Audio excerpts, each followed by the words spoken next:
একদিন নবীজি একটা বাগানে ঢুকলেন, তিনি ক্ষুধার্ত, সাথে আবু বকর সিদ্দিক। আবু বকর, তোমার বাসায় কি খাবার আছে? ইয়া রাসূলুল্লাহ, আমার বাসায় খাবার নেই। তা চলো।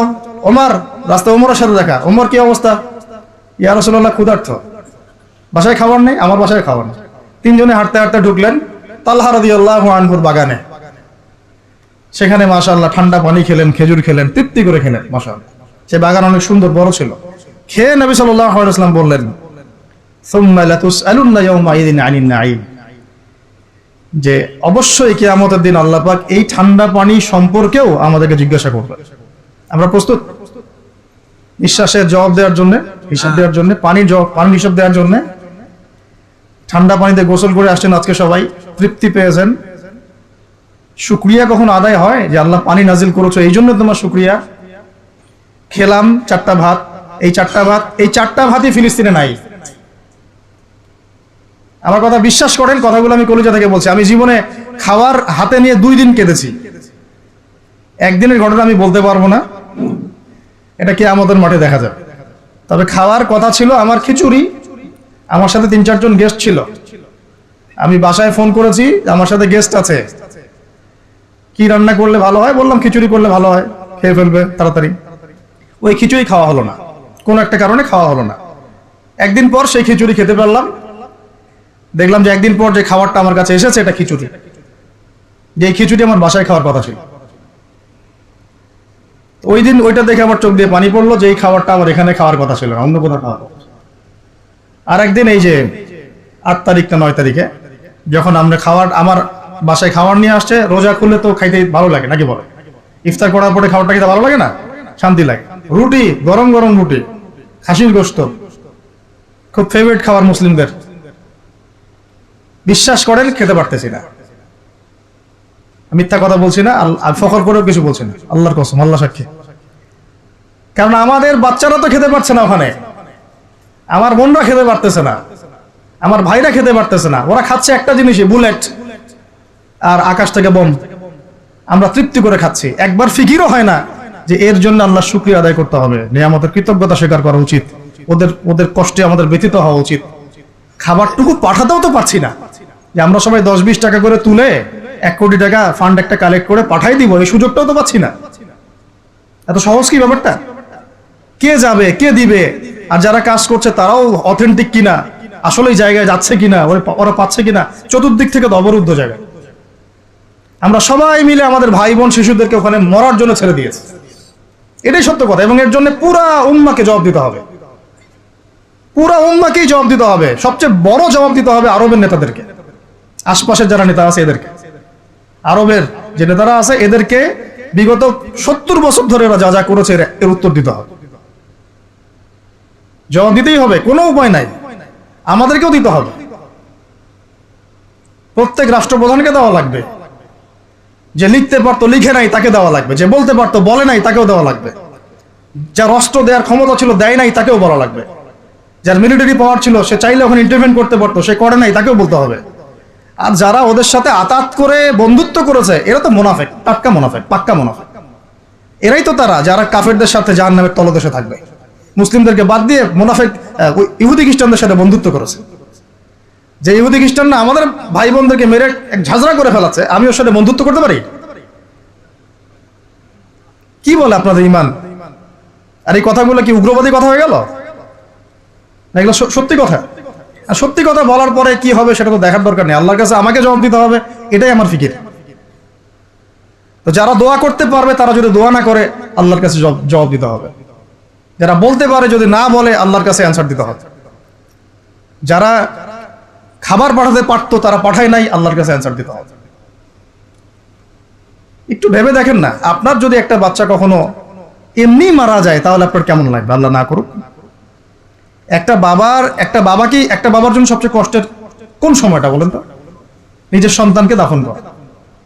আমরা তো কখনো করি নাই এটা, আমরা বুঝবো কিভাবে? যে ঘুমটাওয়ালা কিছু লোক বসে বসে অনলাইনে বলতেছে যে এগুলো ফিতনা, এটাই। ওরা কি কখনো নিজের সন্তানকে দাফন করেছে নাকি? কখনো কষ্ট স্বীকার করেছে নাকি? কখনো রিমান্ডে গিয়েছে নাকি? মায়ের খেয়েছে নাকি? কখনো জেল খাটছে নাকি? ও তো সুখে আছে, 3 বেলা খাচ্ছে যাচ্ছে, মাশাআল্লাহ, সুখে শান্তিতে জীবন যাপন। ও কি বুঝবে?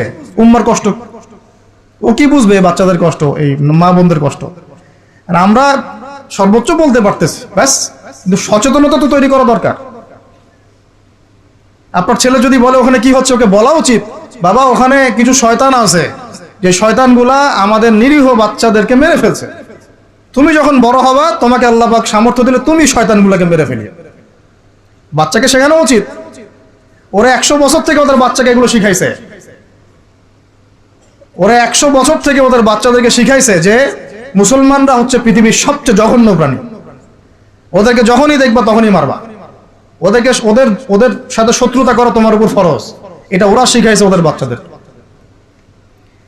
আমাকে বলেন, কোন মানুষ, একটা সুস্থ স্বাভাবিক মানুষ হাসপাতালে বোমা ফেলতে পারে কিনা বলেন? সে হোক ইহুদি বা খ্রিস্টান বা হিন্দু বা বৌদ্ধ বা মুসলিম, মুনাফিক, যেই হোক, কোন মানুষ কি হাসপাতালে বোম ফেলতে পারে? কিভাবে ফেললো?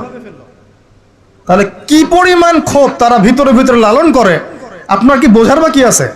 ওরা সুযোগ পাইলে একটাকেও ছাড়বে না, সবাইকে মেরে ফেলা। এই জন্য অল্প অল্প করে আগাচ্ছে, অল্প অল্প করে, আস্তে আস্তে। আমি এটা নিয়ে বিস্তারিত আলোচনা করছি বিগত প্রায় 1 মাস থেকে, আরো 5 বছর থেকে বলে আসতেছিলাম। লাস্ট 1 মাসে আপনারা দেখছেন এখন কি হচ্ছে। ধারাবাহিক এরকম সেশন আসবে ইনশাল্লাহ। আরো অনেক কথা আছে, কিভাবে এই জায়গায় তারা আসলো, এটা 4টাখানি কথা না, বিশাল হিস্ট্রি।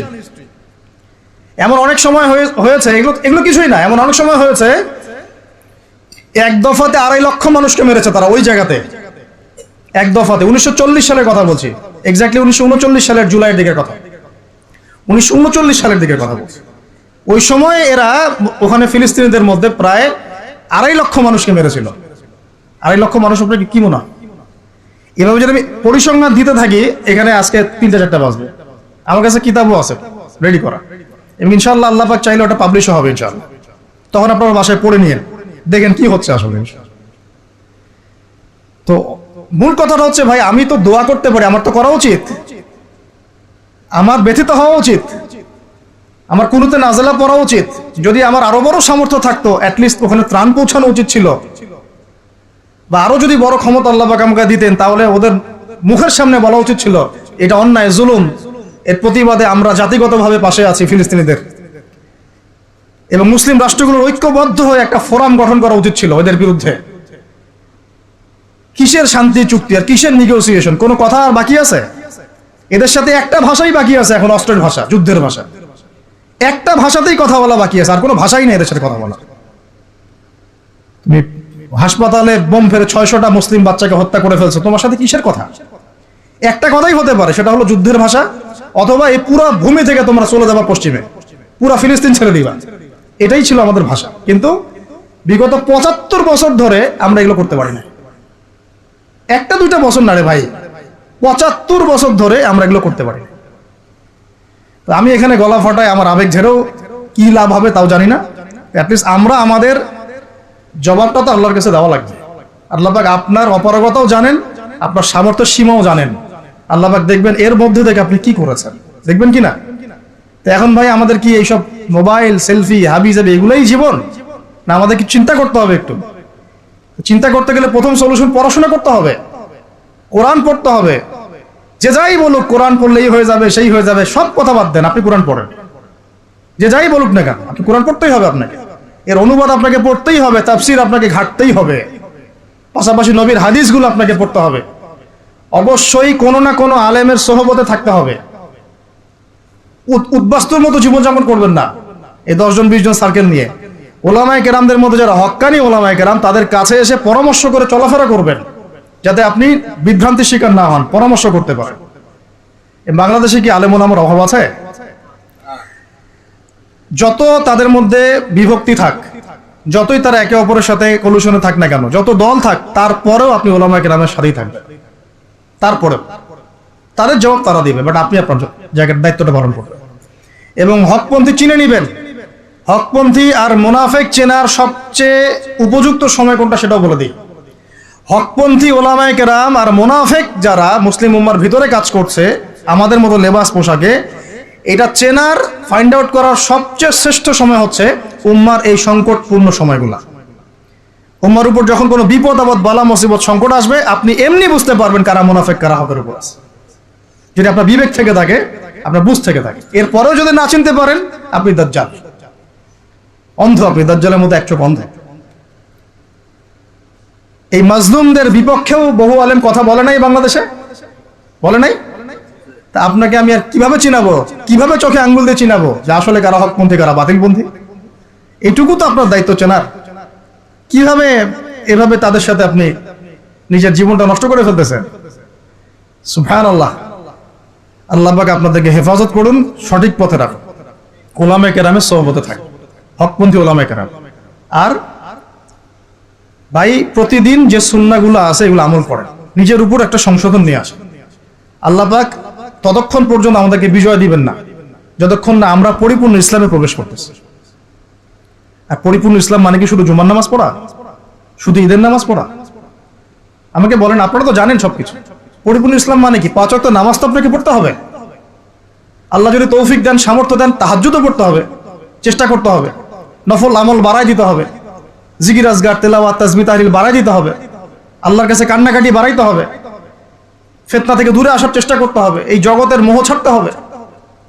যতটুকুতে আমার জীবন চলে যায় বাস এতটুকুতেই।